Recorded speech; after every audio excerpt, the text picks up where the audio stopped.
imagination. Give it a whirl. Give it a... You were listening to Smooth Jazz with DJ Broker Bob. Good morning, everybody. Happy Friday. So glad to have you all here. Broker Bob coming at you for the Friday session of the Coach's Corner for Ignite. I see people are showing up. That's great. We're going to have a great session today. We got lots of great stuff planned for you. And so far, it's been a great journey. So today we're going to discuss about lead generation and where to find leads. And we're going to have one of our top agents, Vinny Enriquez, on the call today. But before we get going, you know, I start every day is we want to do a kind of review of what we've learned so far, where we are. Yesterday, we had the wonderful Mike Law do the listing presentation and how he performs the service, how he's doing it right now during COVID and all the other things. So based upon that, who took some action yesterday and started implementing their listing presentation, getting it together? Did you get into command and start updating it, or who'd be willing to share about what you got out of yesterday?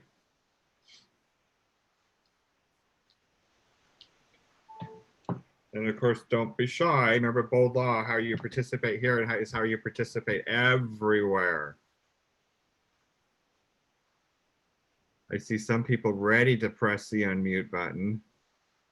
Allison, Cassidy, you're not showing your faces there. Eric Harris, you're being incognito today. Mike Cameron, I'm going to call everybody out that hasn't shown their pretty faces. Carlos, Marival. Oh, come on, Marival. I started my listing presentation. I got my pre-listing presentation ready with all the questions and everything. So I just need to finish up my packet for the listing presentation. It's mostly done. Just want to put some more stuff into it. Great job, Eric. So what was the important thing that Mike said about when you go on a listing presentation? What's the most important thing you uncover or discover about that seller? Their goals. So the most important thing is to understand why they're selling and their motivation for everything. So their motivation, exactly, Eric. It's their motivation to sell. If you don't know their motivation to sell, it's going to be hard to take that listing. It's also going to be hard if you don't know the motivation when it comes to pricing the listing, when it comes to countering some of the offers that are coming in or may not come in, or maybe there's no offers that are coming in. Mike also talked about price too. What's important about pricing when you're taking a listing? What were some of the key points? Sometimes it's better to underprice than overprice because you could get into a bidding war if you underprice it and still get what you want. Okay. Instead of overpricing where you might get some resistance right off the bat. It's just a lot longer grind to get any general interest in it. Mm-hmm. In regards to pricing, who should select the price? The seller. The seller. Why? You want it to be their decision, so that they don't come back to you and say you priced it wrong. Perfect. Yeah, because you're left being the responsible party. And if you pick the wrong price, you just guide them, right? You guide them based upon their motivation and based upon their how they want the market to react. You know, the great thing about pricing is this is a script I used a lot. Pricing is more of a strategy rather than a determination of value.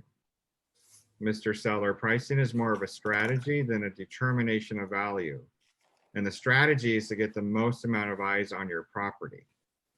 If we price it competitively and we do the pricing right, then we'll get the most amount of eyes on your property, which means the most amount of potential offers. It's like the auction effect. The more people come to an auction and want that same piece of art, the more opportunity that piece of art will go for a lot higher. Mike also shared his big why yesterday. You guys remember what his big why was? And if you do remember, did anybody connect to that big why? Like, that's my big why. That's exactly why I'm doing this. Or have you uncovered what that big why is? The purpose, the reason why you're doing this each and every day. I have, so I connect with it because for the basis of it, to me, is he's trying to provide more opportunities for his family, so they don't have to go through the same thing he went through growing up. Uh-huh. His parents transitioning from China to over here, and then having to, struggle to build everything up. So I'm trying to do the same thing for my family. I wanted to build a legacy for my family. Mm-hmm. Perfect. Thanks, Eric. Anybody else? Well, I thought it was great how the way he posed it, like his dad was working 3 jobs and, out there hustling, working for other people. And how he said to himself, is it really that hard for me that I can't pick up the phone to like make this sale? And it is hard to pick up the phone sometimes, but it's like, if that's all we have to do, if that's all we have to do is like initiate conversations to make, this come true for our families, then we really don't have it that hard. And, we should put all the effort out there that we can and take advantage of all that we've been given here. So I Yeah. like that.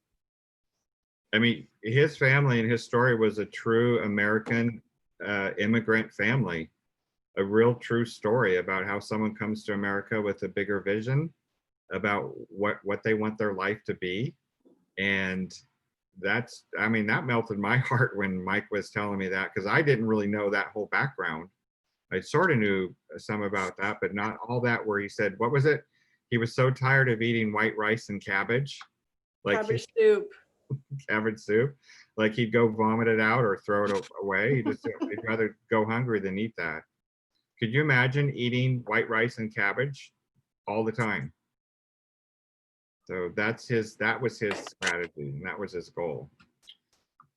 So today's session, we are blessed to have consistently one of our top agents in the Market Center. He's a member of the ALC. By the way, Mike is also a member of the ALC. So is Chris Spade early this week, and I forgot to mention that for both of them. But Vinny's been on the ALC multiple times, and the ALC is the Agent Leadership Council. It is comprised of agents that are in the top 20% of production, and they are asked each year if they would like to participate on the Agent Leadership Council, the ALC. You'll hear that term. And the ALC meets once a month, and they're basically your voice for the Market Center. We are a very bottom-up type of company. If you figured that out, we're not top-down. We are created for agents by agents. And the ALC basically sets the tone of the office, and they provide input on and they're your voice about what you guys really want to see as the office. We don't set rules. I mean, we have guidance and things we follow, but they pretty much set the tone of everything. And Vinny's been a part of that for a couple of years. Vinny's story, my personal view of Vinny when he first came in, it was about maybe 8 years ago, Vinny. I'm not sure what year, but I remember Vinny when he came in, because when he came in, I already knew that Vinny was going to be successful. He would come to work before me, and he was still there every day when I left. And I'd get there early and left late.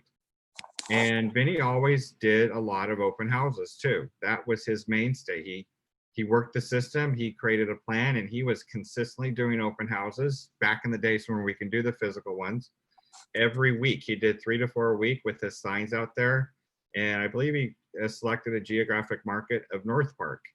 In addition to the open houses, he would do a lot of door knocking.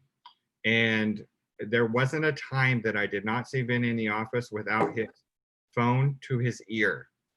He always was on the phone, and that was the key element of his success and why he just catapulted his first year with production, and then has consistently maintained production throughout the years. He's going to share a little bit of his story, the good, bad, and the ugly, too, about along his journey, because like all of us, we all have good things and bad things in real estate, and I asked him to share a little bit that today.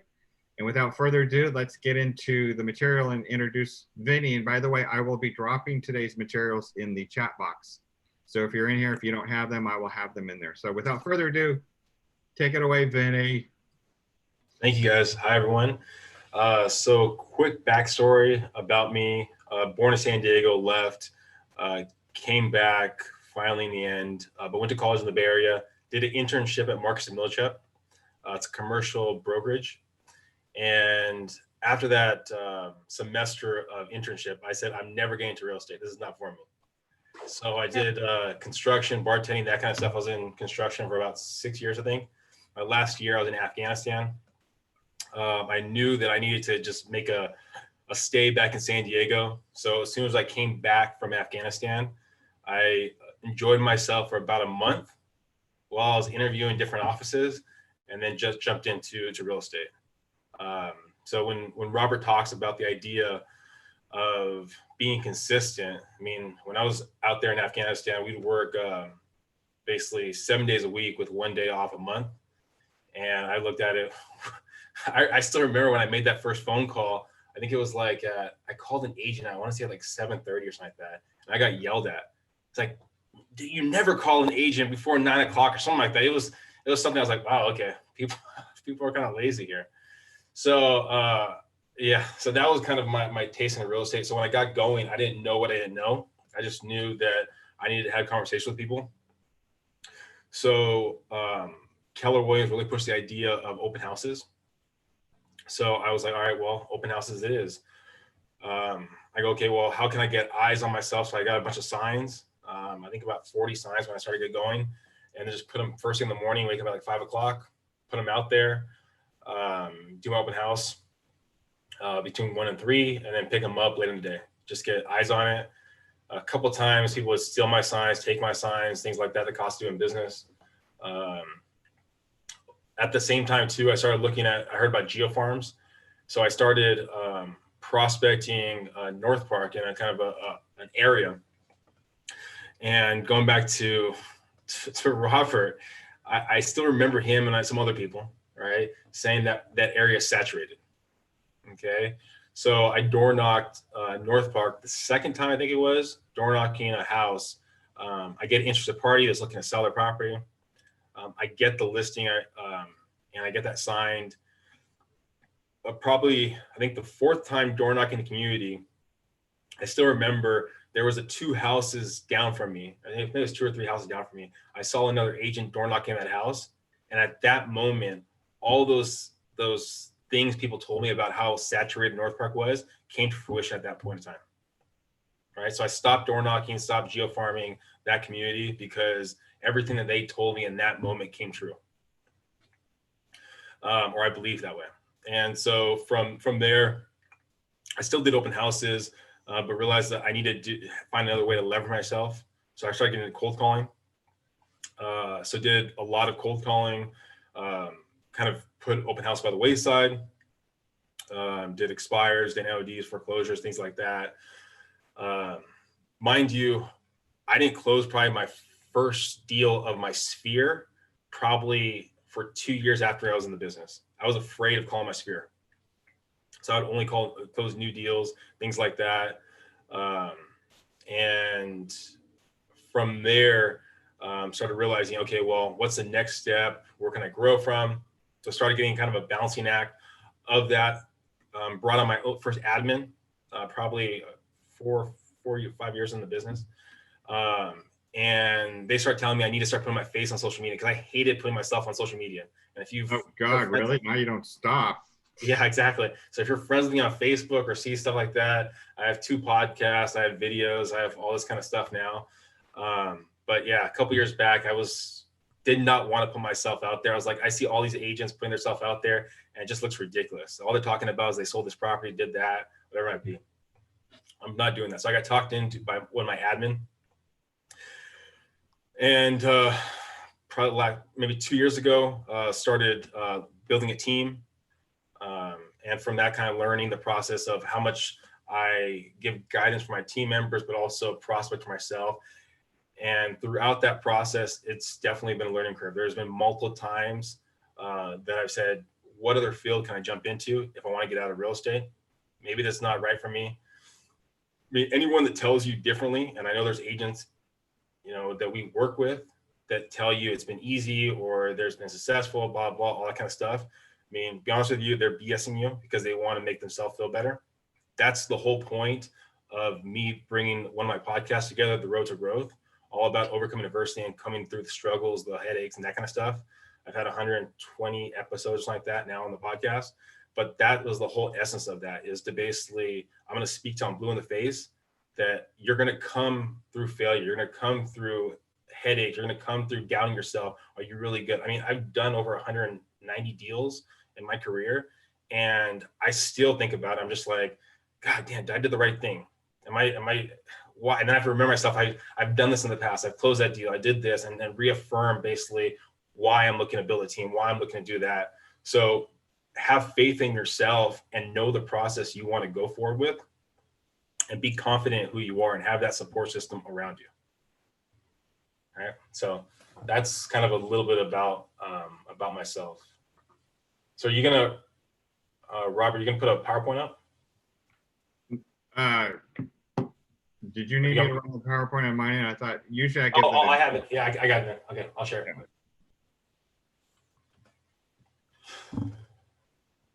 Let me give you capability to do that too.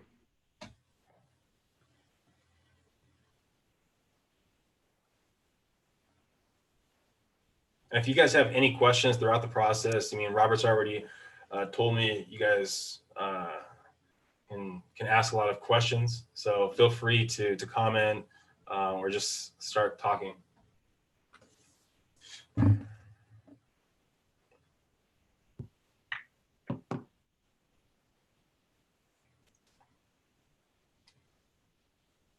All right, can you guys see it, the screen? Yeah. All right, perfect. All right, so find your business. I mean, I think you guys were talking about it from yesterday's class, and it's really, I don't know who brought it up, but it's about having conversations. I mean, that's in essence, I mean, finding your business in this field. It doesn't matter what you do. It's a matter of being consistent with what you do. There's an agent in our office, and I've told this story many times, and I tell him every time I talk to him about it, is that he was at a bar in Mission Hills. Or yeah, no, it wasn't Mission Hills. It was Kensington, drinking, was talking to the person next to him. In that interaction, he was able to get a listing, also the buy side of it, and the seller's purchase property. And this for $1 million, I think $1.1 million, the sale property. I forgot what the buy side was. I would not suggest doing that consistently, hanging out the bar and talking to people. Yet anything you do, as long as you're willing to have the conversation, will work. It's just a matter of how consistent you're with it and the return on it. All right. So I think we've already kind of talked about this, the contacts. Okay. So how many of you guys, any of you guys not add 10 new contacts to your database yesterday? No? Okay, how many rephrase it? Anyone add 10 contacts to their database yesterday? Oh, there we go. We got Robert. All right, perfect. Not Robert RJ, sorry. Robert Arcea. There we go. All right, just want to make everyone on the same page. All right, what about, did you at least speak to 10 people yesterday? Yes, spoke to 10 people. All right, and out of those 10 people, did you ask for the business? No? Two of them, okay, all right.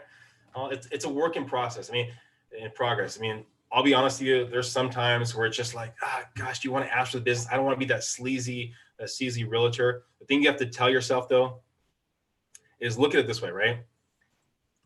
You guys are just being in this class right now, right? And taking the night class, you're doing more than most agents do, right?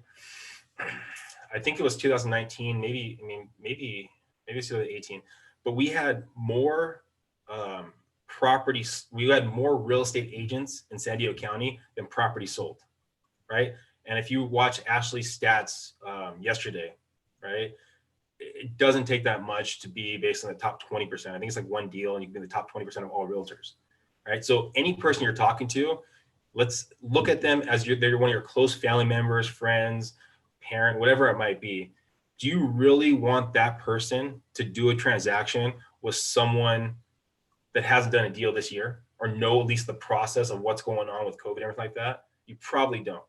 So if you find out later on that they worked with someone that doesn't know the process, doesn't know what's going on, wouldn't you be angry at yourself for not asking the question and coming from curiosity going, hey, I want to make sure you're taken care of if you do need to get from A to Z. Okay, so you just have to kind of reframe the way you look at the conversation So you're not someone sleazy. You're someone that's looking from that safe zone. You're looking to protect them, take care of them. Okay. And then write notes. Did any of you guys write notes, write letters? No? Okay. Some of you guys do? Okay. And then you guys are doing the caravan, looking at properties, correct? Yeah. How was that? Was it, did you take tidbits of how the people are talking about the properties, things like that? Did you kind of learn things from the caravans a little bit? Yeah. Okay. I mean, I used to tell people when open houses were more kind of the norm is to go into an open house and see how the interaction is with the agent that's doing the open house. Because sometimes you'll pick up like tidbits. Sometimes you'll pick up, oh man, why do they do it that way? I want to change the way I do it. Like I get solicited all the time, just like I assume most of you guys do. And one thing you're going to probably kind of realize, if you at least have the conversation, you'll start picking up nuggets of what they're doing. And you go, oh my gosh, that's a great way of them trying to sell me. You know, that's a great way of what they said right there. I need to use that right there. I mean, there's been moments where I'm like, gosh, this guy's good. Actually, there's 2 times, maybe the last like 6 months, it's been a while. But I was like, have you ever thought about a life in real estate? Oh my God, you'd be a great cold caller. And so, yeah, there's just, I mean, give them a moment and take in the nuggets. And same thing with the caravans is hear what they have to say, hear the conversations. Like there was a very like a high-end property that I was previewing for one of my clients. And I was watching the interaction of the listing agent and how he's talking about the property and how he's talking about, you know, this, describing it, giving back history on it. And I go, wow, like it was funny because after the whole process, I was kind of gushing about kind of the agent, not in any kind of way like that, nothing like Robert would do, but more of kind of like the process of how they're talking about the property. And I go, that's right there where I want to get to in that kind of conversation. You know, so feel free to take those nuggets from people that are having the conversations and be okay with it. Right. There was a proverb that I butcher every single time. So if you've been in one of my classes or heard me speak or anything like that, I'm going to butcher it, but I'm still going to say it. And maybe one day I'll get it right. The idea is something like the smart man knows he doesn't know it all. Right.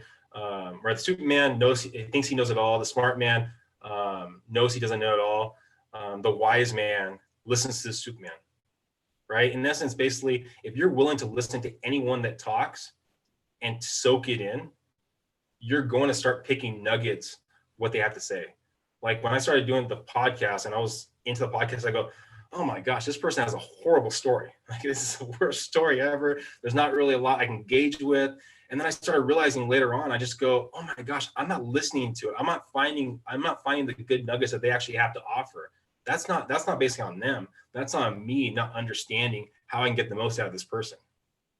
All right. So in any kind of conversation you have, I mean, there's always going to be a nugget that you can take away, even if someone's not looking to sell, because the sell or buy, the average person is not looking to buy, I mean, every 5 to 7 years, right? So if you were willing to have a conversation with that person, there's probably some kind of nugget you can take away from them, right? Maybe they need a plumber. Maybe they need a attorney. Maybe they need something else.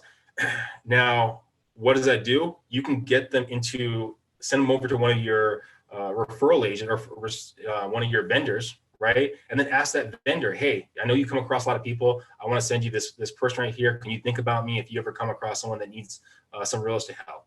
Or if you're, now gives you another reason to call that person back again, and maybe they know what's going on with all their neighbors. So they can tell you, hey, so-and-so had a divorce going on over there, or so-and-so having a kid over there. And remember, real estate happens when life events happen, right? So if someone's getting divorced, someone's having a kid, whatever it might be, that's when real estate happens. So you can find out that they're going to need real estate help before they even know they need real estate help. Okay. Are we doing the calling too for them, Robert? No, not today. Okay. All right. So your number one job is lead generation. All right. And lead follow-up. Okay. It classifies in between both, right? The lead gen is basically lead follow-up and lead gen of new leads, cold leads kind of thing. But that's your number one job. Okay. There's been great agents I've known that are not in the business anymore because they were really smart, yet afraid to pick up the phone. They did not want to lead gen. And they go, you know what? Someone's going to find me. Someone's going to ask me for real estate help. I mean, I don't know if you guys have felt this already or it's happened to you yet, where you call someone up and they go, oh my gosh, I was just going to call you. And then you think to yourself, you're a damn liar. You were not going to call me, right? That happens a lot. So unless you lead gen and pick up the phone, business is not going to happen. You might get maybe one-offs and that kind of thing that do happen, but if you want to be consistently getting business, lead gen. Okay. Now, so lead gen goes to appointments. Okay. Appointments go to agreements. Agreements go to contracts. Contracts go to payday. Okay. Now, there's some people that start counting their money, right? When they got a lead, they go, I got a lead. If he buys the house, I'm going to get X amount of commission, whatever it might be. All right. There's the next people that go, okay, I got an appointment. Okay, I'm going to get the deal. I'm going to get my money, that kind of thing. Agreement, same kind of thing.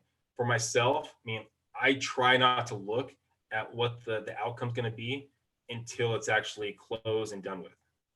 Right. If you start thinking about basically the money associated with it, and I know it's difficult sometimes, especially if you're newer and you're basically working in paycheck to paycheck, deal to deal, and you have to do right by your clients, and they'll feel that. You know, I mean, there's been times where I've looked at the actual paycheck when I first got into business, and I was like, oh my gosh, do I really want to push this aggressive a request for repair together, or am I willing to walk away from the deal? If you guys have played poker at all, any of you guys play poker? A little bit, maybe? No? Okay. So usually for the most part, you're going to have better odds of winning if you're willing to walk away from the deal, right? That's the same thing with real estate. If you're willing to walk away from the deal, you're going to do better by your clients and you're going to do better in the process. Okay. So the 4 C's of prospecting. So capture, connect, close, and cultivate. All right. How many of you guys are doing like cold leads compared to, well, raise your hand. How many of you guys are doing like cold calling or something like that? Some of you guys? Okay. What about calling your sphere? Okay, I got one. What kind of other kind of prospecting is everyone else doing? All right, anyone want to jump in? Is it Facebook or? I also like go on Facebook groups and I'm in like military spouse Facebook groups, so I'm always in there trying to lead gen as well. Okay, perfect. That's exactly. What about you, Hope? I've been doing Facebook and Instagram and my military wives page because that's great. Perfect. I know, Deborah, you basically farm, right? A lot of farming downtown.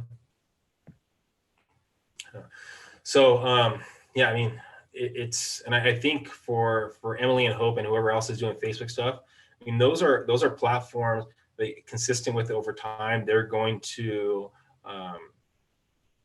grow over time. You know what I mean? Get bigger and bigger and more is being consistent with it. It could be, you could get the one-offs, things like that. And that was one thing that I had to learn over time because I was doing, I mean, I was, as a solo agent, being pretty consistent at about like 33 to 35 deals a year for about like 3 or 4 years.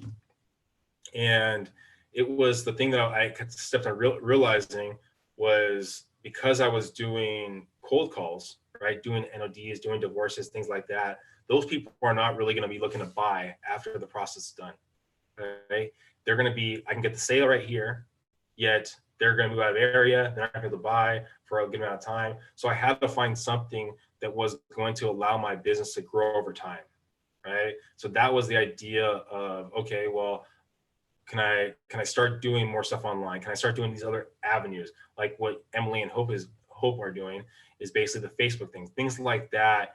It's slowly going to build over time. So even though right now they're doing cold calling or doing things like that, something to really think about is maybe have a balance of it. Do some cold calling, right? And then do another avenue of something that can grow over time. So you're not looking at today closing that deal, but you're looking at 3 years from closing this deal, right? Also, too, there was a book I read, and it's a really easy read.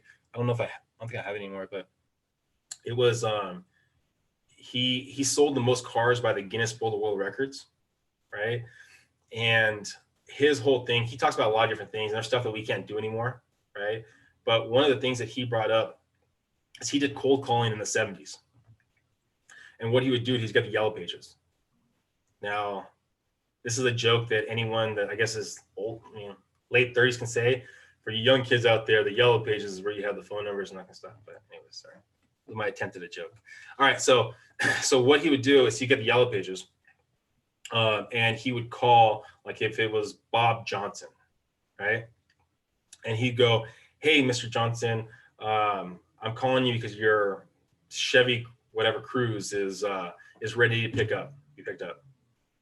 And he'd go, "I don't know, what are you talking about? No." He goes, "Oh, this isn't Steve Johnson? No, this is Bob Johnson. Oh my gosh, I'm so sorry. Well, now that I have you on the line, what kind of car do you currently drive?" And then he'd talk to him, and he'd understand what the kind of car they're trying to buy, how long ago they bought that, when they'd be looking to basically upgrade their car, if there's a good deal, blah, blah. And then they would tell him X amount of time. So he'd write it on a note card. He'd write it on a note card and then put it in. So every day he would have consistently X amount of numbers to call because they've expressed some kind of interest previously, right? So that was his original cold call in the 70s. And so that was something that I looked at. So it doesn't matter who I am.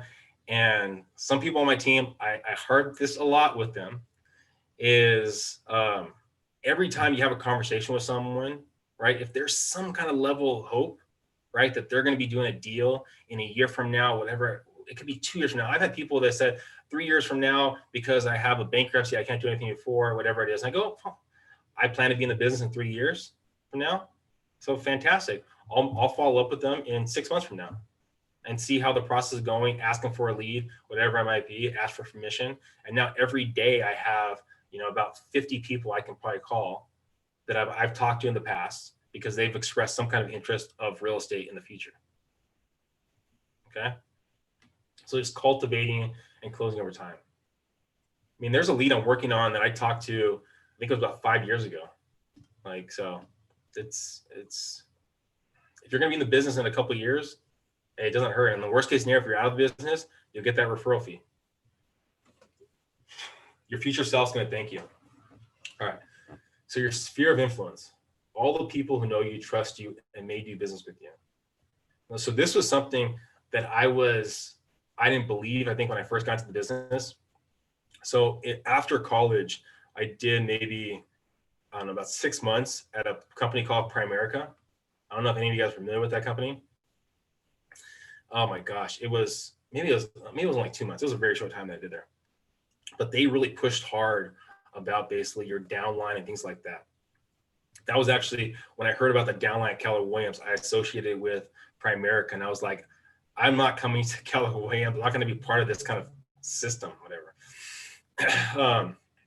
So at Primerica, it's basically you get in front of someone, you look over their financials, plan for the future, things like that. And I remember I talked to one of my relatives at that time, and they just were not feeling it. They're not having it. They basically kind of ghosted me. They're like, what do you kind of know? And that kind of, I think, played a little bit into it. And that's why I leaned a little more towards cold leads in that sense right there.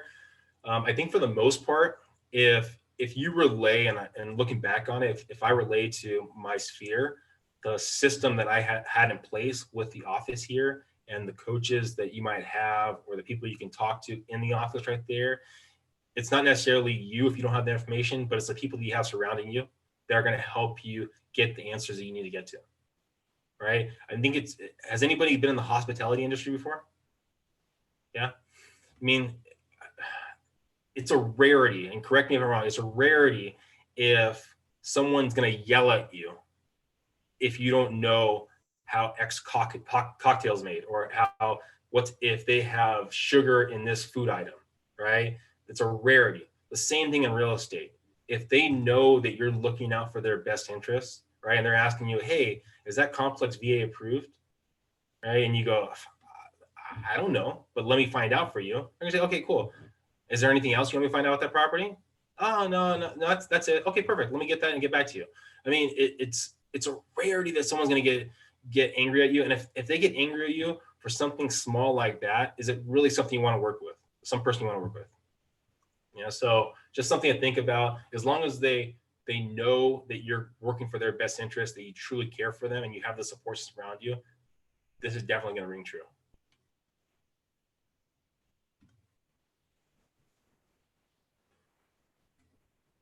All right, so become a lead generation machine. My fear of failure was greater than my fear of lead generating. Okay, so for the majority of us out there, right, we go away from fear instead of going towards pleasure, right? That's the majority of us, how we're wired. Okay, now there are the rare people that can actually look towards where they want to be at, and that hope of being there, they're going to get there, and you'll get there over time. There's sometimes where I look at it and I try to transition myself from going away from fear, but going towards pleasure. It's a difficult thing. So it's okay if anyone right there is in a place that they're fearful of not knowing where their next check's going to be or next thing's going to be, whatever it might be. Allow that to push you to make that call. Because remember, I know it's harped on a lot in these kind of classes, is what you today is going to show up in 90 days from now. So future pace yourself and look at, okay, well, if I don't make that call today, what am I going to do in 90 months? Do I have enough money to survive in 90 months? Right? And over time, you start getting to, okay, well, I got to build a system so I can consistently get business. And so you don't have those ups and downs, because that's what happens with a lot of agents out there, where you'll see that they have a great month, and then the next month or two, it's not that great. And then the same thing happens again, a great month, and then it's not so great. So you have, over time, you're going to start building a system of what you're going to do on a daily basis, right? It's going to be, okay, well, here's my schedule. I'm going to lead gen in the morning, or I'm going to check my emails, lead gen in the morning, my follow-up, show properties, things like that. And just be consistent with that, over time, right? So use the fear to build your schedule, kind of allow yourself to get to the next level. Putting it all together. So action plan, understand what kind of prospecting you do. I mean, we've talked about it a lot on this, is the different kind of prospecting, the cold calling, Facebook leads. There's a variety of different platforms you can do. Farming, again, like Deborah, she does a lot of downtown. There's a lot of different platforms you can do. Just remember, are you branding? Is it a branding form that you're doing? Or is it actual prospecting? Does anybody know the difference between branding and prospecting? Anyone? No? Matthew? Branding, people go see you. Sorry, is that like, I think we were talking about it just the other day, how there's, what is it, reactive and proactive lead generation? And like branding is kind of like marketing. It's just your brand. It kind of, catches people's attention. And then if they're ready, when they're ready, they'll call you. So it's like a reactive for them. But the proactive is you actually getting out there and calling them and reaching out and mentioning it to them and seeing it, asking if they have a need. Yeah, yeah, no, I was really looking to hear anyone's feedback on it. No, but I agree. I think there's, I think it's similar to that. I mean, the branding avenue of it, unless you have a strong call to action, right? People are going to be aware that you do real estate, right? Yet, are they going to call you when the time comes up, right? I mean, there's people like, I don't know, what's that show? There's like Sunset or something like that, Real Estate Sunset or Listing, whatever, blah, blah, whatever those are, right? Shaws of Sunset. Okay, Robert. I haven't really watched those shows, so I'm not sure. Sunset. So those are great branding for those people, right? Great branding for the people. Yet, how many of you are going to actually call them when you need real estate help if you were in real estate? Right? I mean, you probably not. And most people are probably not going to call them. Now, if you come across them, or if maybe they have in their pitch, in their video, or you got something on Facebook saying, hey, call me for your free market analysis like that. Well, now you might go, okay, well, they're reaching out to me. I know who they are. Okay, I'm going to call them. Right? So there's another one. there's a podcast I listened to a while back. This guy, I forget what area he was in, but he farmed an area, right? He did a lot of branding for an area. He got this lead that's looking to, was looking to sell their property. It was the first time selling a property, so they brought their parents, and the parents were sitting behind them, just kind of listening to everything the guy had in his listing presentation. So he's going through the whole process. Then the dad asked a question to the agent, and the son, he basically yells at the dad, and he goes, "What are you doing? Do you not realize who this is? Let him talk. We're good. It's fine." Basically, because he thought that guy was the authority in the community. There was so much branding there that he was the market expert, that anything he said would go, right? That he was willing to take that advice from the realtor over his father, right? So he had a strong branding right there in that community. Yet I don't know what his call to action was, how he got that lead. Yet that's a thing you really have to think about when you're posting things, when you're putting stuff out there, when you're doing stuff. Are you branding yourself, right? Or are you basically having some kind of call to action to get their attention, to have some kind of real estate?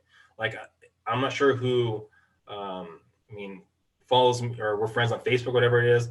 I do like videos, kind of thing, like joking videos. That's strictly branding. It's not, there's no call to action in it. I guess sometimes I'll throw a call to action in it, but it's things like that. You have to really assess what you're doing. Is that going to be business? Is that going to be future business? Or is it setting up so when you do talk to that person, they go, "Hey, I know who you are. I see your stuff all the time. Yeah, okay. Yeah, I want to work with you." Okay. All right. So any kind of ahas from what we've done so far? Anything?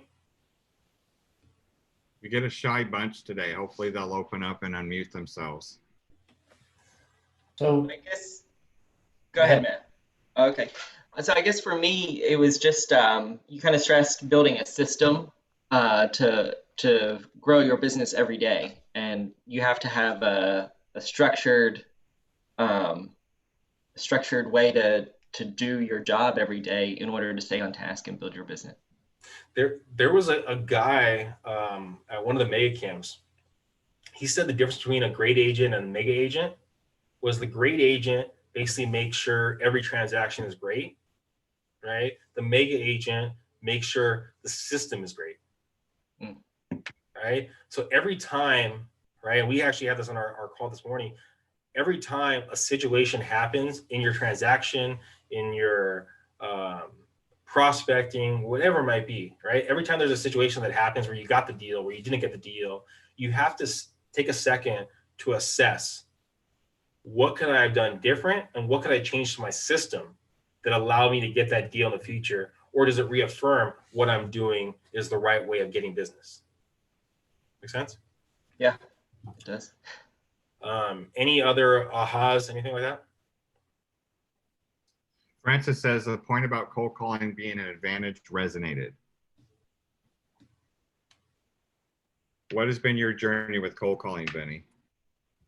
Were you perfect at it when you first began? Oh my gosh, no.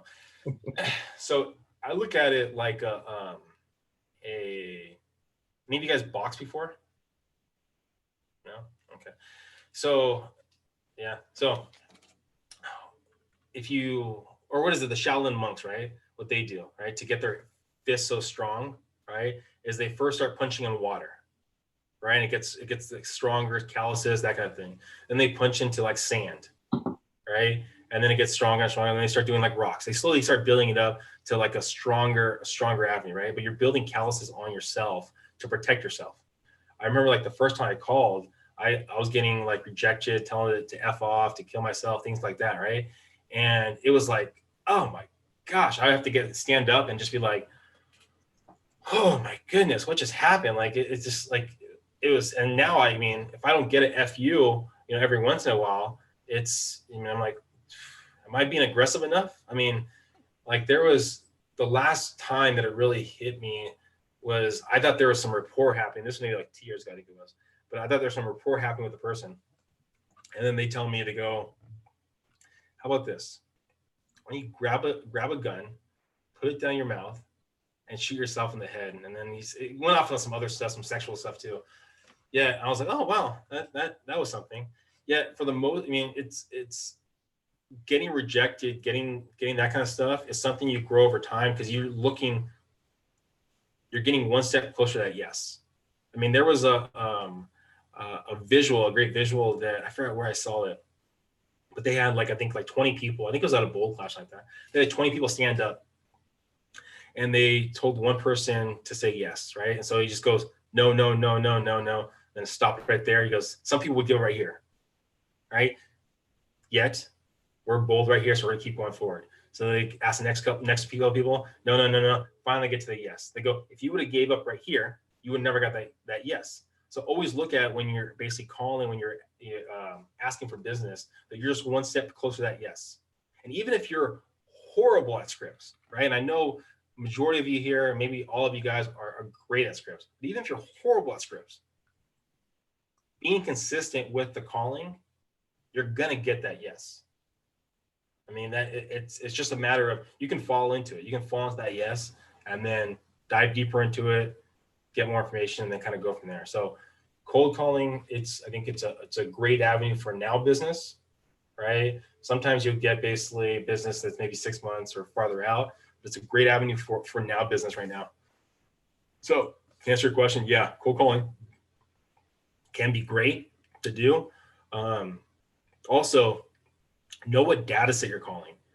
I mean, different data set is going to have a different result to it, right? So if you're doing, let's say, circle prospecting, right?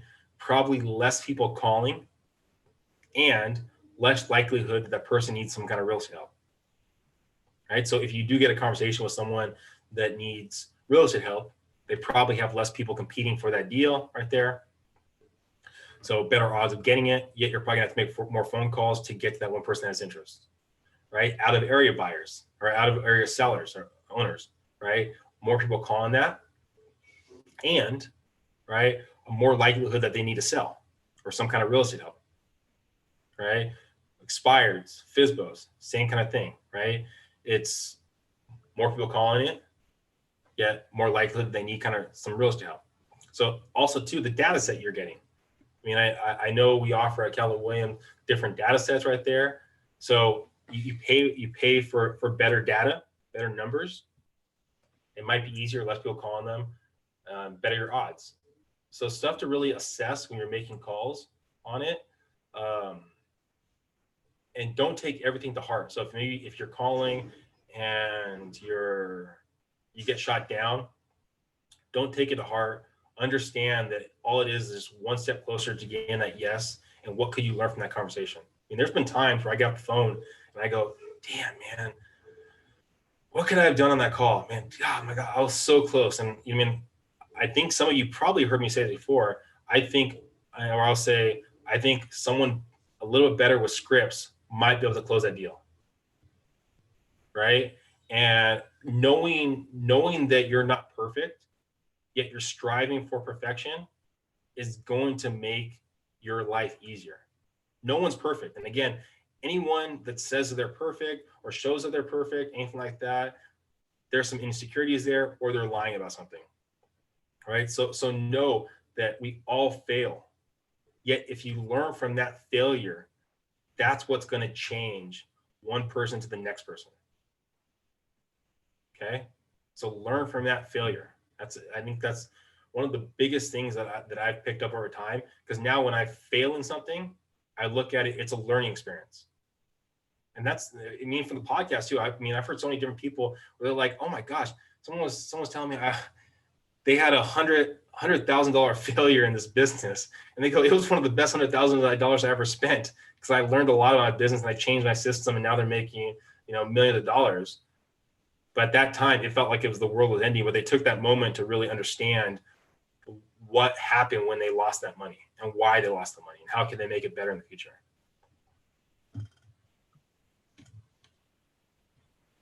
Any other ha-has? Anything like that? No? One of the questions was asked about circle prospecting, so they all understand what that is.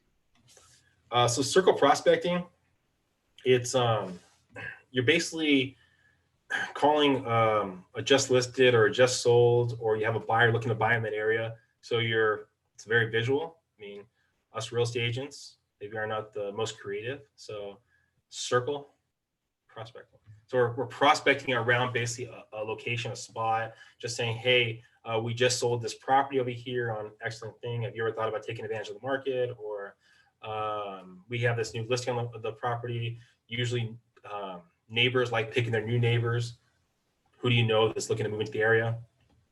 Things like that. Very simple scripts. I mean, I try to keep my scripts as simple as possible.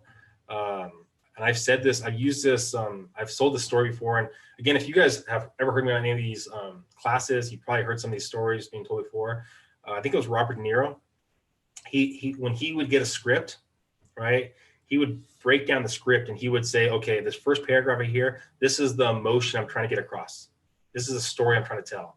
And then the next paragraph, he did the same thing. So he's writing it next to the script, right? All the different emotions he's trying to get across. So if he forgets a word in the script, he knows what he's trying to get across during the conversation, right? And that's the same thing with scripts. If you look at any kind of script out there, right, it's basically kind of an initial hook, right, and then diving deeper, right, and then a hook at the end. I mean, that's how scripts are.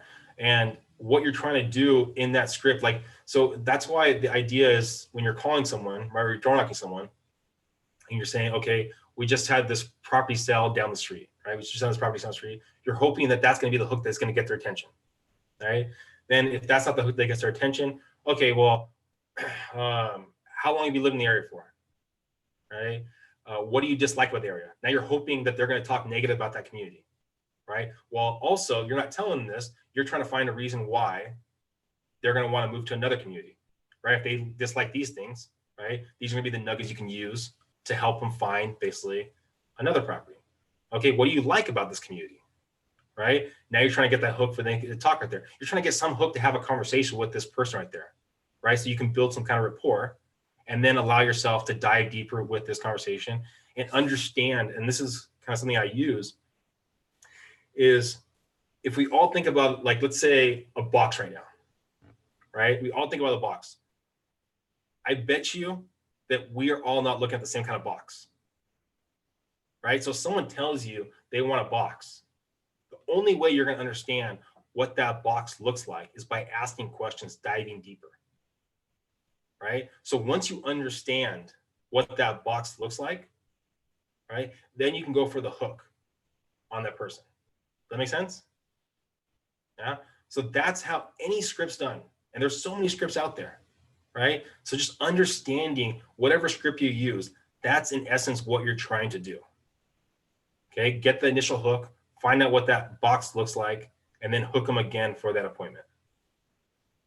Okay, the business is not rocket science, yet it is hard because you have to be okay with rejection. You have to be okay of making yourself better. You have to be okay with basically, I mean, having guidelines in whatever you do.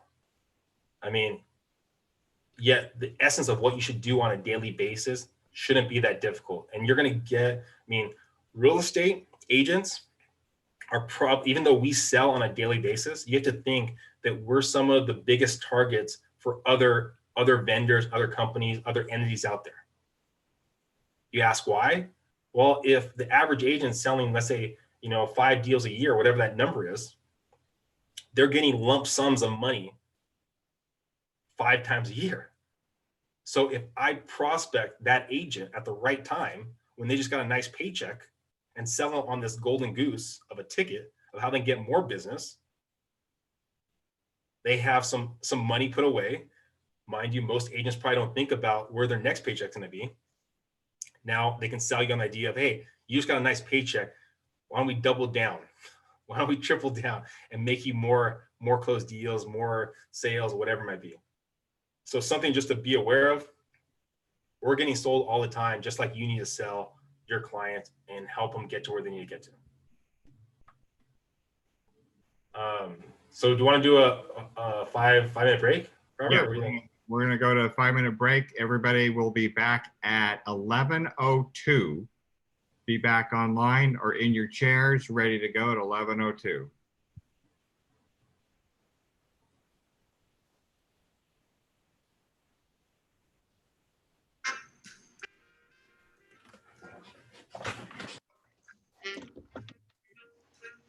You're nobody till somebody loves you. You're nobody till somebody cares.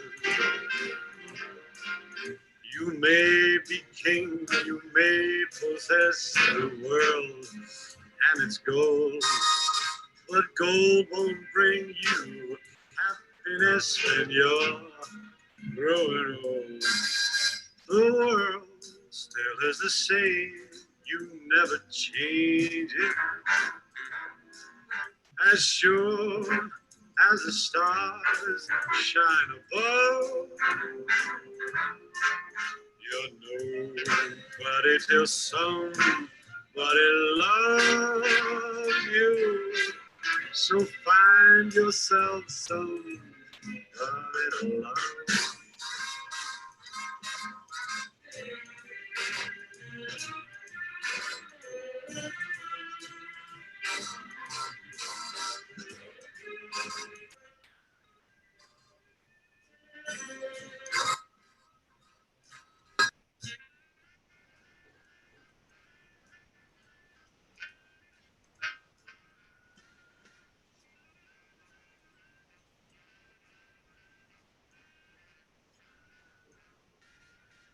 The world still is the same, you never change it.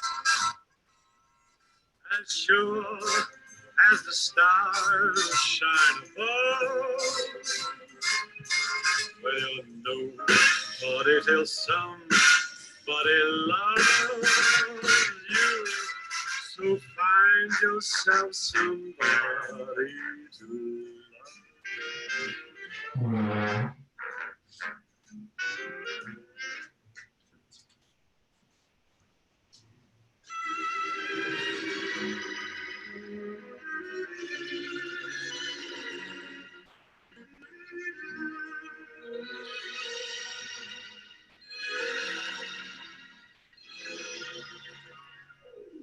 Donde menteca means don't forget your own, my darling. Don't forget to be all you mean to me.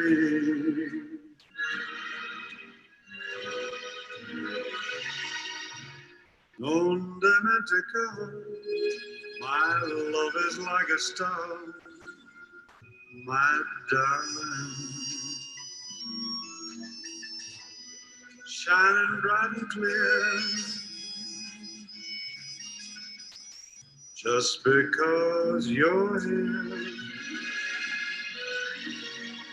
please do not forget that our lips have met, and I've had the time, dear.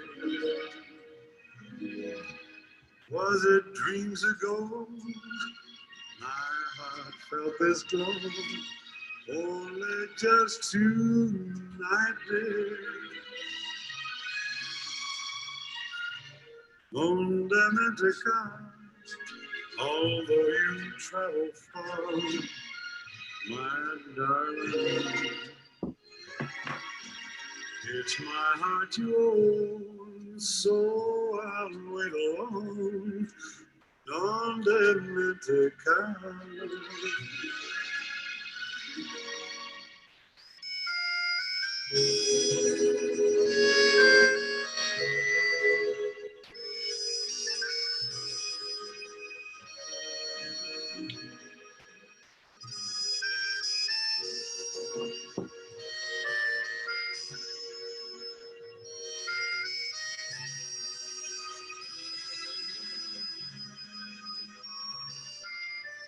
Donde menteca, although you travel far, my darling.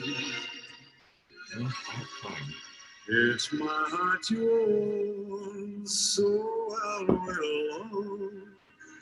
Donde mente cae.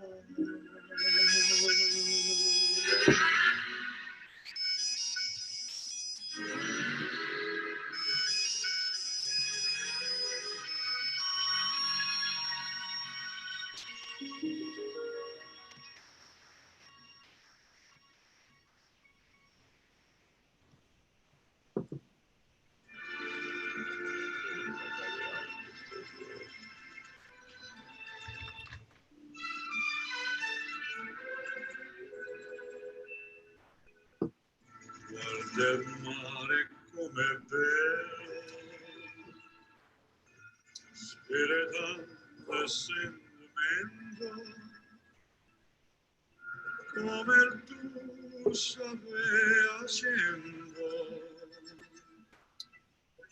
que me Cristo fa sognare. Sende come rivassare, ti agire mido d'arance,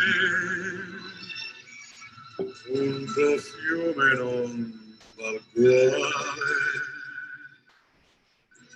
perché palpita di amore, e tu dici parta Dio, dall'andare dal cuore, queste vere dell'amore, per la forza di lasciare. I don't see a wife. What's that? Non darne più tormento, torna sorriento, non farmi morire.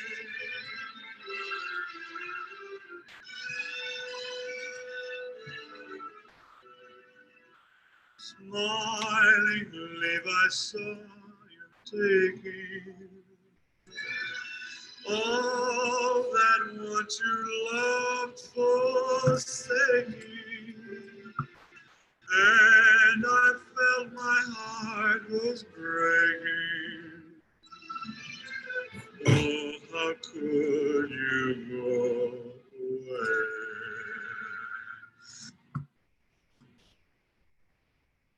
All right, everybody, make your way back to your seats and your video being turned on. So, Vinny had a lot of great stuff to say today, so let's get some ahas out of everybody. What were some of the things that stood out for you? I think it was reaffirming just to hear to continue on the cold calls because sometimes it can get discouraging. I definitely try to do it every day. And some days, you know, I do hear those yeses, but then I'll be days in between where I hear nothing and everybody just says no. So Who are you prospecting to, Emily? I'm doing a lot of circle prospecting. I did try on not for sale by owner, canceled last week and got some good results from that, but mainly I've been doing circle prospecting. Okay, good. Are you asking the question, do they know anybody else? Yes. Okay, Yeah. good.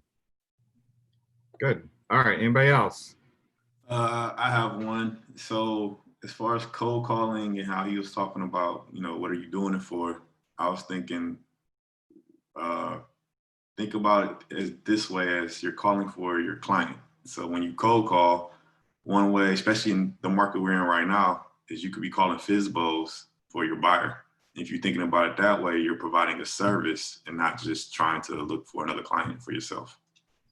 Yeah, I prospected FSBOs in my career and I did very well with them. And I also feel that right now for sell by owners need help more than ever, especially during COVID, because they might not know all the protocols that they should follow to keep themselves safe. and that's why they need an agent. But if not so, go on. At least I used to just go and visit FSBOs, and I'd have about 10 in my pocket at all times. And the ratio for me was about, for every 10 I had, I could count on at least one listing.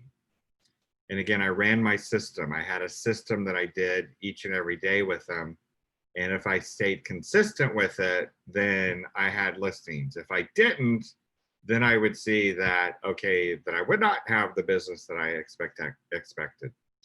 And for sell by owners can be a little challenging at times. You just got to understand that there's those that think that agents suck. They don't want to talk to anybody, and they don't want you. They don't really need you. But now, I think now more than ever, they need us. All right, one more aha. Come on, Deb Brown. Is Deb Brown listening? Allison, you've been quiet the last few days. And Sarah Hunter, where'd you go? Everybody taking a nap today? Don't forget to turn on your camera.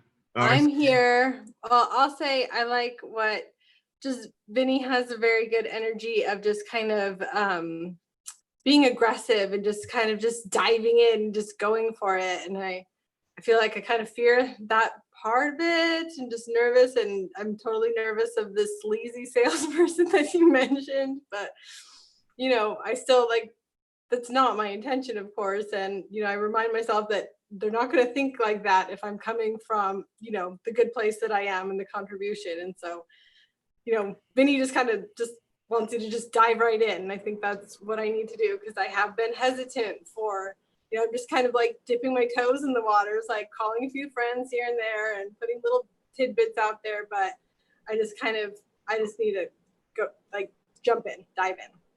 The nerves are coming from being internal focused, because you're worried inside about what they're going to think about you. So if you're external focused and put the energy on the person you're talking to, like, hey, how can I be of service to you? What is it, what is it you're missing? What do you need help with? What is it that I can do for you to help you with your, if they are a for sale by owner, do you need any advice or input about what I know that helps gets homes sold? I appreciate the fact that you're wanting to sell your home yourself. And in fact, I just provide a service to help for sale by owners, give them input and advice on what I know gets them the most amount of money. Would you be interested in that top 10 list? Just provide them information and be of service. And that takes the focus off of you and onto them, and those nerves dissipate. And their walls come down too. Like, well, what do you mean?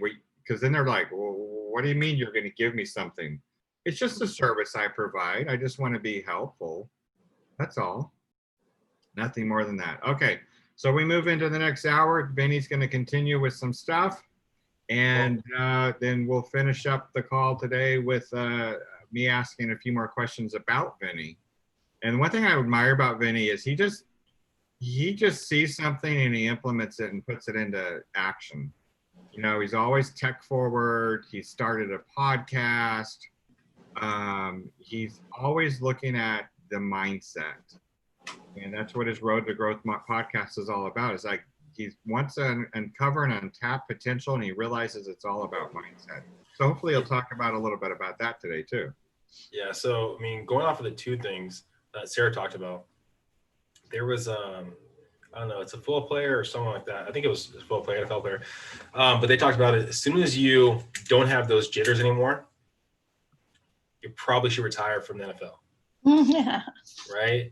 The same thing I think in real estate. There's times where I'll get those jitters and I'm just like, oh gosh, man, I'm like before this year, or maybe it's like last year or something like that, I was pretty afraid of luxury listings, right? I was afraid of talking to luxury clients. And so when I first got into business, I was like, you know what, I'm going to focus on lower end clients because they're going to be happier to work with me. They probably don't have a clientele. They don't have a realtor probably in mind.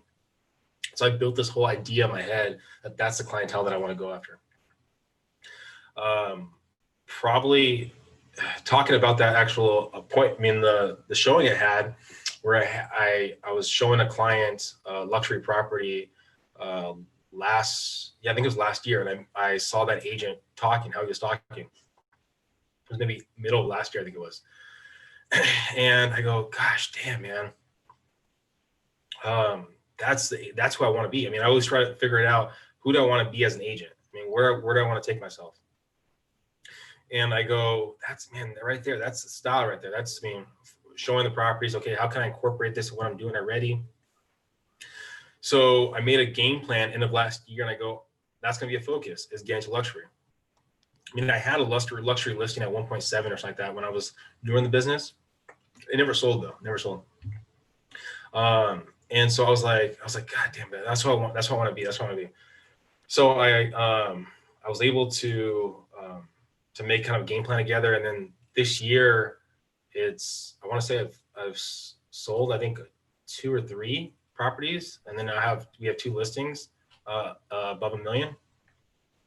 So it was just one of those things that was something that I was kind of like hesitant about. I mean, I'm still overcoming it. I mean, to be really honest with you, when I call luxury leads and things like that, it's something that I'm still hesitant about, even though, I mean, I feel like I have the knowledge base with it. It's as soon as you start losing those jitters, I mean, maybe you're not pushing yourself hard enough to get to that next level. So Sarah, be okay with having those jitters. Be okay with being afraid to pick up the phone.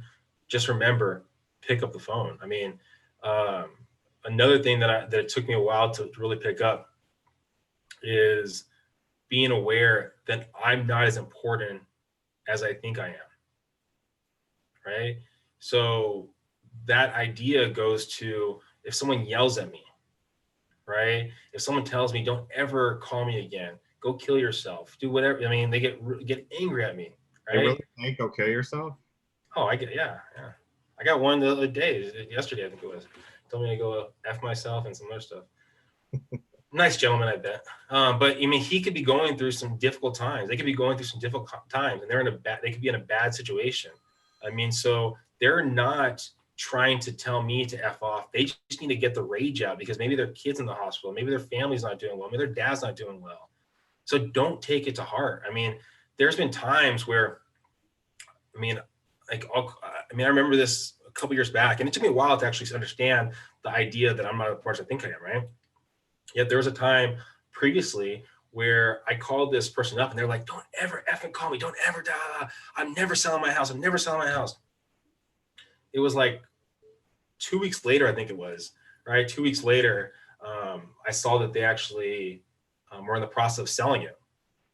And I talked to him, and I was just like, well, what happened? I just wanted to know what happened there. He goes like, well, when you called me, my husband was really sick in the hospital, and I didn't, know what to do yet. And I was just not really sure on this whole thing.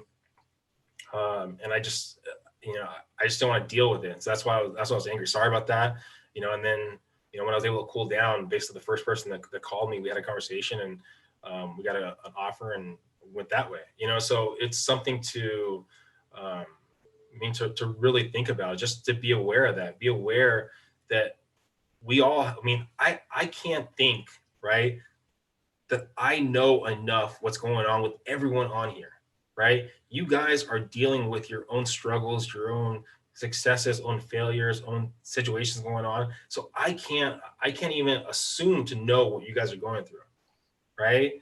So, there's no way for me to take offense on anything that were to happen. If someone yells at me, does anything right there, go, maybe they're in a bad spot, or maybe they're doing the best they can with the tools they have, right? Maybe they don't know the difference of having script practice class, where they can basically articulate what they're trying to say in a more educated manner. They don't have that ability. Maybe that's the best way of them showing their emotions. So be aware that when you're having any kind of conversation right there, that don't take it personal. Come from curiosity, come from help. And I'm telling you, it'll get emotional sometimes. There was a client that it was from a cold call. This was maybe 3 years ago, a couple years ago.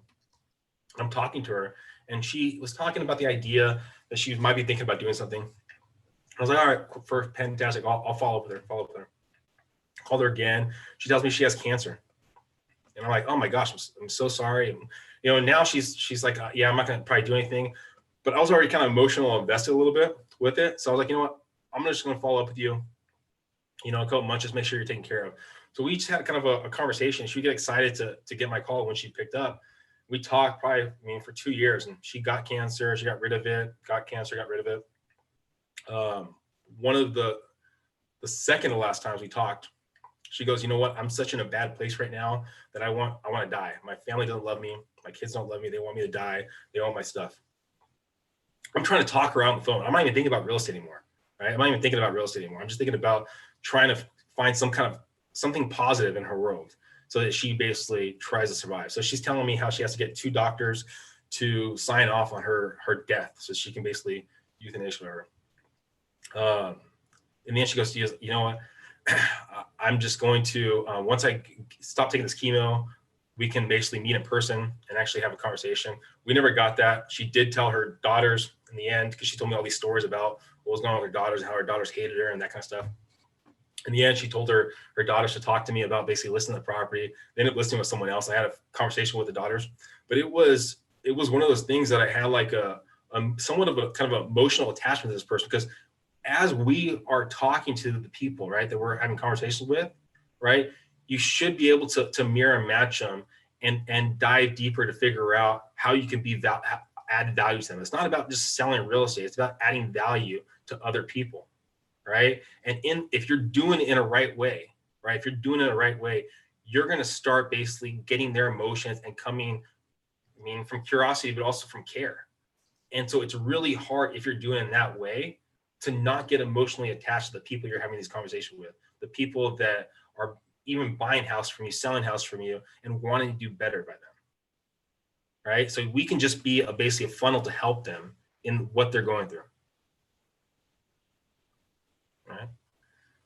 All right, so we're done with the PowerPoints. Is there any kind of topics that we want to talk about prospecting for any of you guys? So Vinny, yeah, if I might make a comment to piggyback onto what you're saying. I'm sorry, I don't know the history of everybody on the line except for a few of you, but I know for me, cold calling is really a struggle, and I barely do it, and I'm great on the phone. But and from the beginning, I have to say, for a lot of new folks, the thing that holds you back the most is being new, number one, and what do I know? And I'm coming from my experience of what do I know, and oh my gosh, why would they want to listen to me? So exactly what Vinny is saying, you don't know anything right now. You only know what what you tested and all of that stuff. But if you listen to Vinny, take that a different step and go coming from contribution. It's not all about real estate. It's more about, how can I help and where could we go? And then tie real estate into that. Well, to piggyback on that, Deborah, I mean, you guys might not know about real estate. Okay. You might not know about real estate. I mean, because you might not have been in the business, whatever, right? And mind you, there are some people that's been in this business for 12 years, 10 years. And that's one of the funniest conversations I get every time when someone puts an offer on one of my listings, or I'm dealing with someone on the other side of the transaction. I've been in the business for 10 years, and you look up, they've done 3 deals, so you're like, okay, well, let's cool it down a little bit, right? So you guys might know more than some people, right? Yet you might not know as much as other people. Yet you do have life events that have happened, right? You have had probably some kind of career. If you haven't had a career, maybe you went to college, maybe you had some kind of life events that have happened over time that can correlate to the conversation that you're having, right? So dive deeper on those events that you've had, dive deeper on those situations you've been in, and use those in the conversations. Right? Again, it's about building relationships, right, with the person that you're having a conversation with, and then providing the information they need, right? You guys, I would assume for the most part, have taken either the night classes, have taken basically the Wednesday team meeting classes, whatever, have taken some sort of classes, some kind of tidbits you can take away from those and use those in your conversations. I mean, if there's a nugget that I hear, and I go, ooh, that's a really good nugget right there. How can I incorporate that in my conversation on the phone?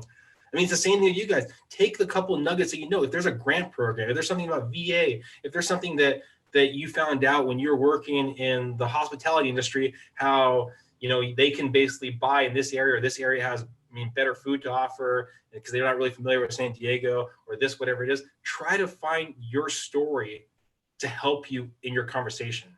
That make sense? Yes. So don't be afraid of what you don't know. Be confident in what you know. Okay. Anything else? Can you dive a little bit deeper into you have better odds of being successful if you're willing to walk away from the deal? What's that? Sorry.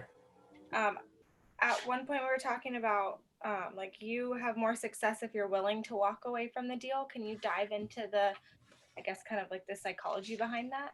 Yeah. So, I mean, let's say if you're an escrow on a property, right? Or let's say this right here. So you have a client that's looking to buy a property, right? That's, let's say they're asking 619. Okay. But no comps support 619, right? It's probably worth 550, right? Now, if you're hurting for cash, right, and you need a deal to go, right? Now, it's really easy to manipulate numbers. It's really easy to manipulate numbers. We can do it all day long. If you want to tell someone their property is worth X, Y, and Z, you can show these kind of numbers, price square foot, things like that. It's easy to manipulate numbers. If you can't walk away from the deal because you need them to get into escrow, you need them to close, right? You're not going to advise them on the fact that, hey, you know what? I want you to be fully upfront. The same model match sold for 570 right here. It's pretty much consistent with the condition of what this property is right here. And you're not going to tell them that. You're just going to say, hey, you know what? They're asking 620. You know, let's go at 630 right there. Let's get this property accepted and go forward with it.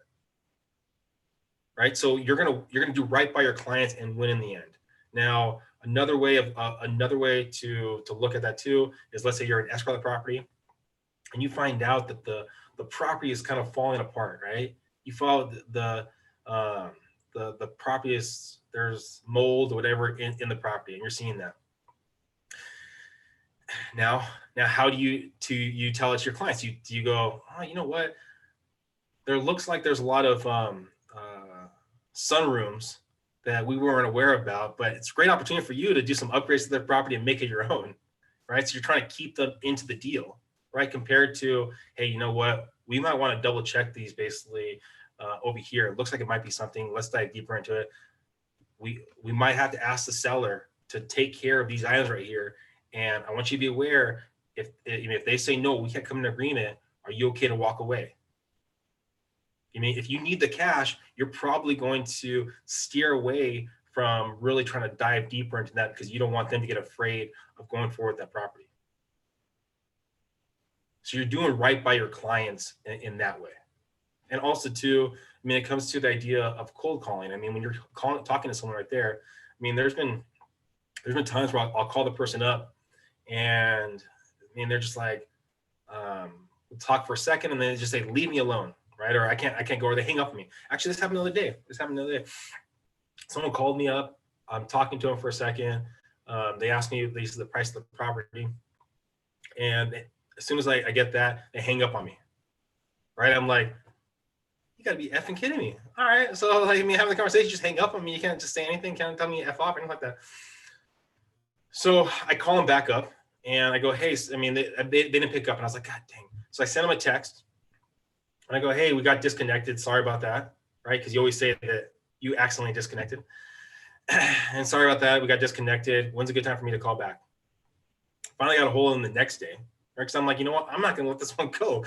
Until they tell me to pound sand, I'm not letting this one go. So now we have, we're getting them approved. And we're going to get them showing on the property next week. So if I was afraid to respond back to them, you know, I mean, on something like that, then I would never got that deal. I mean, so it's it's the willing to, I guess, for rejection, walk away is more so, I think, with the process, help make them do it right by your clients. Any other kind of topics you want to kind of focus on for lead generation? NOD, short sales, foreclosures, and like that? Maybe I have another question. Just kind of going off of what you just said. And I know it has a lot to do with kind of like getting over yourself, but at what point do you say, like, because I was calling somebody yesterday and they were an expired. I'm circle prospecting right now for another agent in the office trying to find a listing for her buyers. And this was an expired, like a recent expired from maybe like October of last year. And I'm like, no, I'm not like one of the other agents. You know, I actually do have people that want your home. And he was just like, I'm going to stop you right there. And we're not selling, and hung up. Like, at what point do you take what they're saying at face value, or do you kind of do what you did and say, I'm going to reach back out and say, oh, we got disconnected, and kind of try again and try to break down that barrier? At what point would you stop, and at what point would you say, I'm just going to do it anyway and keep going? Yeah, I mean, it really varies on the person and what I'm pulling off of the person and kind of feeling, like gut wise. In a situation like that, if it was just like, hey, I'm calling you about that. How long was the conversation before they said, I'm gonna stop you right there? I introduced myself and that I work with Keller, and I think I kind of just tried to go into working with buyers, and he was like, I'm going to stop you right there. We don't want to sell anymore. Or like, we're not selling. And then he just hung up. Yeah, I mean, from there, I'd probably just do a text message like that, and it's basically, and just say something like, I probably do the whole same thing again about, hey, sorry we got disconnected. Just wanted to see what will my client have to offer you to buy your property. I mean, something simple and short. I mean, long text messages, I usually don't read them. So I just do something simple, short, see what they respond back. For the most part, it's based off of how it was listed before, based off of my gut on the whole thing. Sometimes I'll lean a little bit farther in if it was listed for a long time. And then I would have to wait for them to actually say they're going to report me. Close your ears, Robert, before I'd stop calling. But yeah, I think in that situation right there, I'd do a text message afterwards. Okay, thank you. Yeah. Any other topics you guys want to jump in on?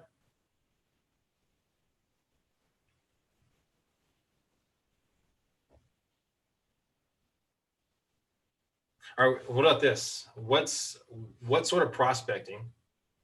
What's the next form of prospecting you're going to focus on next week? Let's go like one by one, I guess. Oh, here we go. Francis wants to say NODs. All right.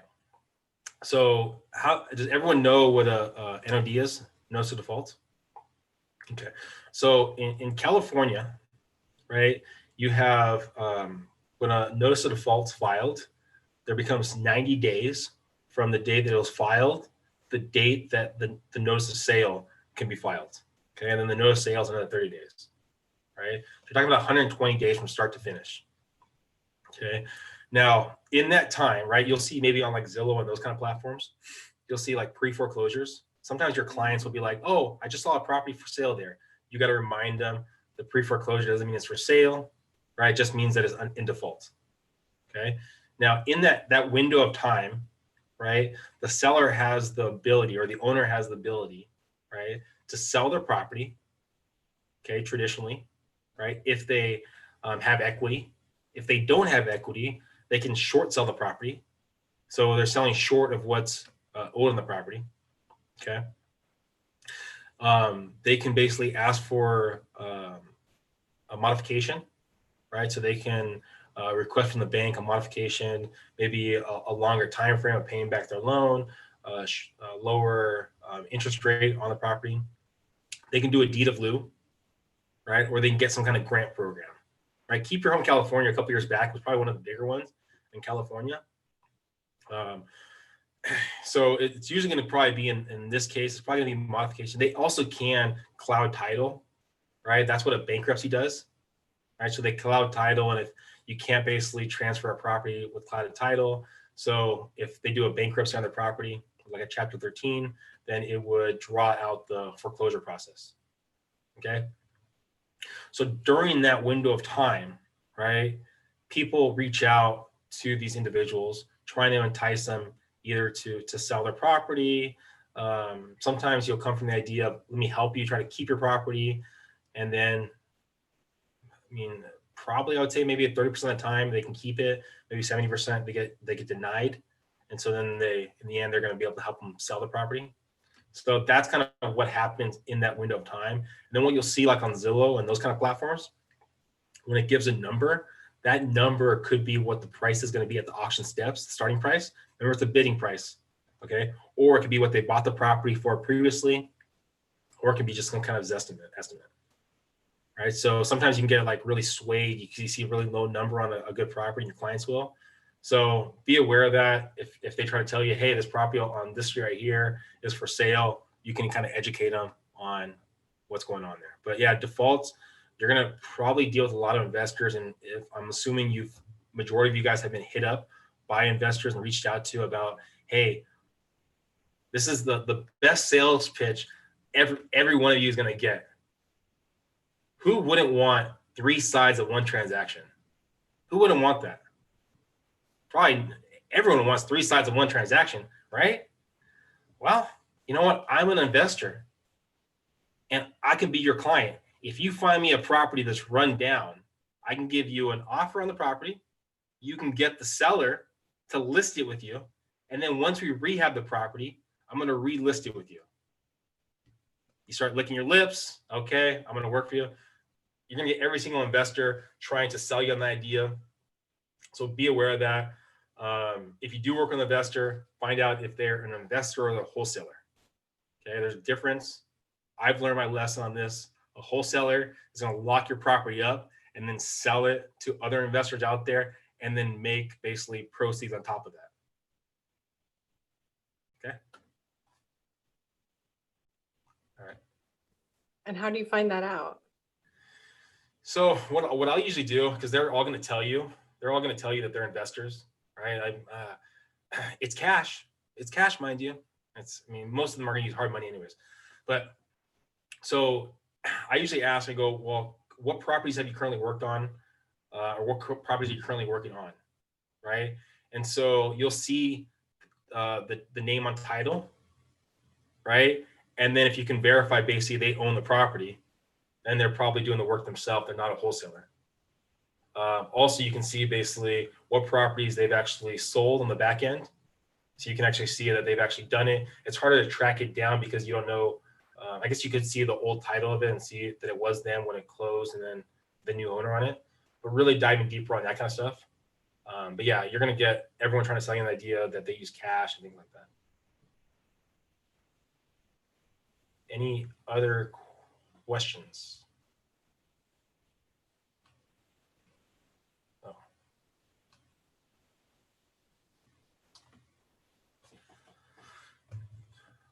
No? All right, so let's see. So we've gone over cold calling, gone over social media. Who's using KW Command for advertising? Anyone? Yeah, Deborah? Yeah, I mean. I'm trying to learn it. I'm going through like Marty 66 day to try and figure that out. Yeah, I mean, it's so for KD Command, I mean, the ads are pretty set up. From what I can tell, short and sweet. The process of it, if you're not familiar with Facebook ads, is once they click on it, it automatically self-populates their information on it. So all they have to do is push enter, and now you're getting their information, right? For the most part, I mean, at least from my experience, you're going to get a lot of high quantity of leads off it. It's about the quality of it. And so kind of going through it. And that's with most online leads. So something to be aware of. You can get a lot of quantity on those leads by spending it. Like, I mean, I'll say probably, for example, I mean, it's usually between, for quote unquote leads, maybe like 50 cents to $1, somewhere in there. Sometimes based off of the ad you're putting out there, maybe like $3. Yet, like, I actually texted me and Alicia with some other realtors are on a text chain, and I sent them one of the phone numbers that I got from one of the leads the other day, and it was like a sex line or something like that. So, I mean, not all the numbers are going to be correct in that. It's just about consistently putting out, if you're going to do an ad, and focusing on the system, focusing on the process. I mean, you're going to get a lot of quantity of leads, but focus on the quality. Hey, Vinny. Yeah. How many times did you end up calling that number though? Oh, we're not talking about that now. Okay. This is a whole side topic. Okay. All right. So we got Katie McMahon,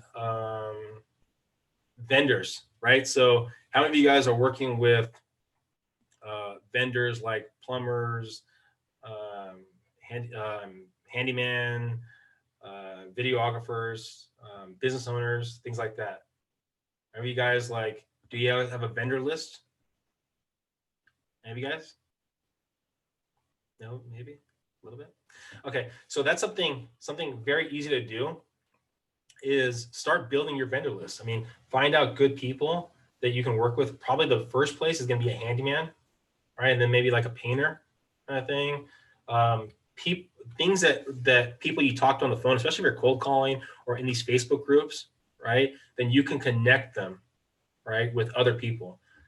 A suggestion though is whoever you decide to have in your vendor list, make sure they're of quality, right? Because if they're not of quality, right, and you connect them to another person and they don't do what they say they're going to do, that goes back on you, right? So vet them a little bit, kind of dive deeper in them, and just kind of know that they're of quality. So when you send them out to someone else, they're going to do a good job, and then they, in return, hopefully give you business. Classes. I mean, classes could be another avenue if you do it consistently over time. I mean, any of you guys thought about doing like VA seminars, buyer seminars, things like that? How's that been for you, Emily? Good so far. I know our team lead Jay does them once a month, and I ended up setting up my own VA seminar with our lender, and also a group that I joined with Sarah, Finest Women in Real Estate.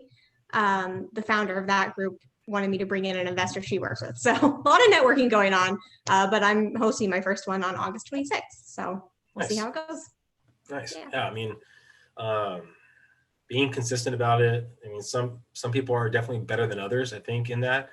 And yeah, I think it's having the conversations with the different people, allowing comments. I think if you can reach out to them beforehand and reach out to them after, it's going to be even more beneficial to them. But yeah, that's another avenue: classes, seminars, things like that.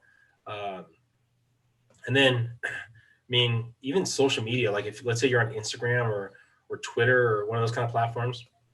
I mean, it matters what kind of business you want to do, but if someone's posting out that they had a kid or going to have a kid, I mean, that could be a way, because remember, when does real estate happen?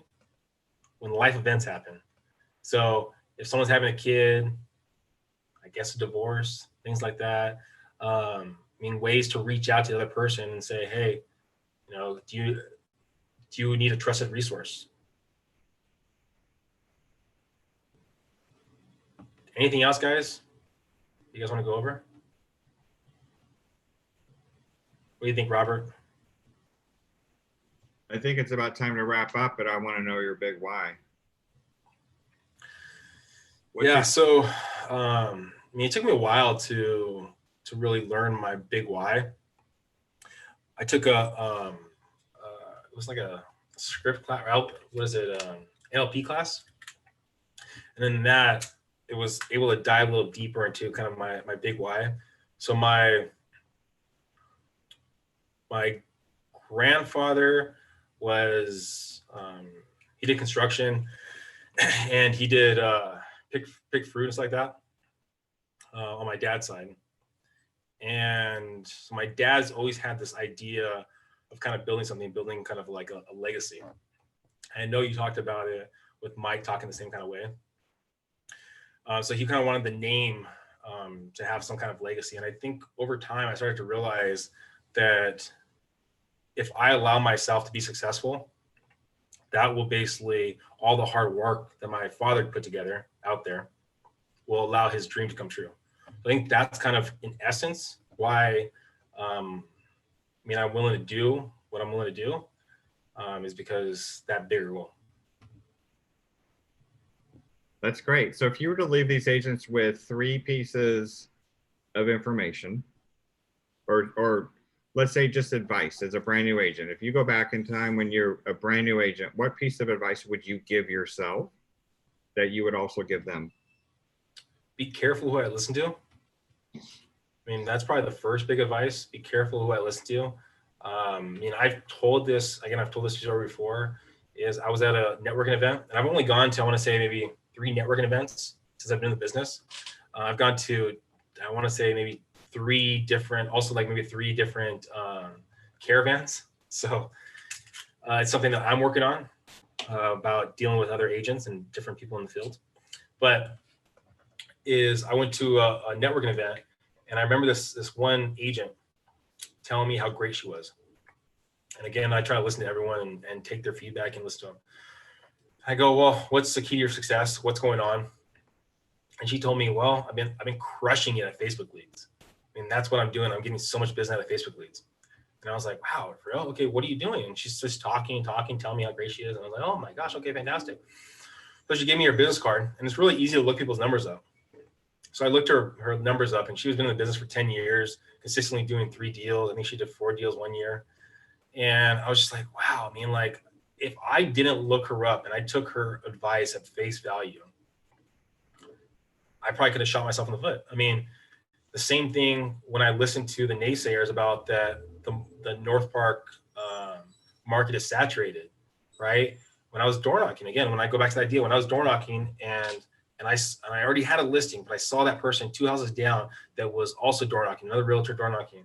And I was like, everything that I was told came true in that moment right there, right? So being protective of what you're looking to do, your game plan is going to allow you to get farther, because you got to remember that most people don't want you to fail, right? They truthfully want you to succeed, and they want to make sure that you're protected, right? So if they've never done it before, right, they're not telling you that this and this. They're just telling you that I don't know that I can do it, so you probably can't do it, right? So you just got to be very careful who you're listening to, because just because they don't know how to do it. I mean, the thing I used to talk about before was, if you have the ability, talk to someone in like the Midwest, talk to an agent out there, have a conversation with them, right? I remember at a family reunion, I think it was, or May camp or something like that. I was talking to this agent,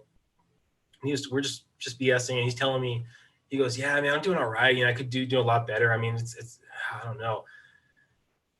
He goes, it's yeah, I mean, I go, well, how much units are you closing a year? He goes, 70, usually consistently around 70. And I was just like, in San Diego, you'd be a dominant agent right there. And so I start talking to him more, and he's just telling me how creative he has to be in the open houses, how he has to, when he has the open houses, he would have his lender there, his buyer's agent there, and him. And it was 3 people on the team. And he goes, someone had interest, I would send him with the lender, and then the lender would go to the buyer's agent, and everything he had to be creative with that he did, right? The same thing if you look up people in, like, let's say, Beverly Hills. I mean, they maybe sell 3 deals a year or whatever it is, yet those 3 deals a year, right, are enough for them to survive and thrive, right? But that person that's selling 70 deals over there, right, that's enough for him to thrive and survive, or at least survive, maybe not thrive. Yeah. So we look at what we're doing on a daily basis as a San Diego realtor, right? If you can take your mind and not listen to the people that are trying to hold you back or holding you back without knowing they're holding you back, you could do so much more business than you even thought was possible, even they thought was possible. That makes sense? And then I guess last thing would be okay with failure as long as you learn from it. I mean, allow yourself to fail. If you haven't failed, I mean, in the last month, are you really striving to be the best person you can be? I mean, if anyone on this call hasn't failed, messed up on something, are you really trying to get better? So be okay with failure. Just remember, learn from that failure. And if you want to hear about adversity, feel free to follow my podcast, Road to Growth. It can be found on iTunes, Google Play, Stitcher, all those platforms. Great information, Vinny. Yeah, I fail every day. So you're not failing, you're not putting yourself out there. Well, be sure and thank Vinny for his time. I'll drop his email in the chat. And also for next week, we're going to be discussing on when we kick off the class again is sell your listings. In other words, you got a listing. In order to get a listing once, you have to sell it multiple times so you get more business. So we have our fantastic Bridget Potterton coming on to help with that. She's going to talk about some staging stuff, but things that are to have sellers really buy in to your program, but also how to get more business out of that listing. I'm going to make sure I just dropped in Vinny's email address in there. Be sure and send him a quick email thanking him for his time and input. And just to be on the record, I never said don't go farm North Park. I always said get your ass in there and beat that frickin' You told me the market was saturated. I said it was saturated. I said, but you have the opportunity to go to get market share. I don't remember that second part of it. Maybe it was selective listening. You must not have been listening. Yeah, and I shared my story on how I always used to say that, and then I found out I was wrong. Like the person that has the supposed market share, she has less than 2%. Nobody dominates in And Arizona. also remember, we weren't supposed to farm Hillcrest because that was Chris Spade's territory. We had nowhere to go. We had to go all the way out to Hamul. Well, I don't think he owns Hillcrest. All right, guys, you all have a great weekend. Don't forget your daily 10-4, add 10 contacts, reach out to 10 people, put 10 people in your database, and then don't forget to visit some virtual caravans so you can start getting to know the market. Everybody have a great weekend. Thanks, man.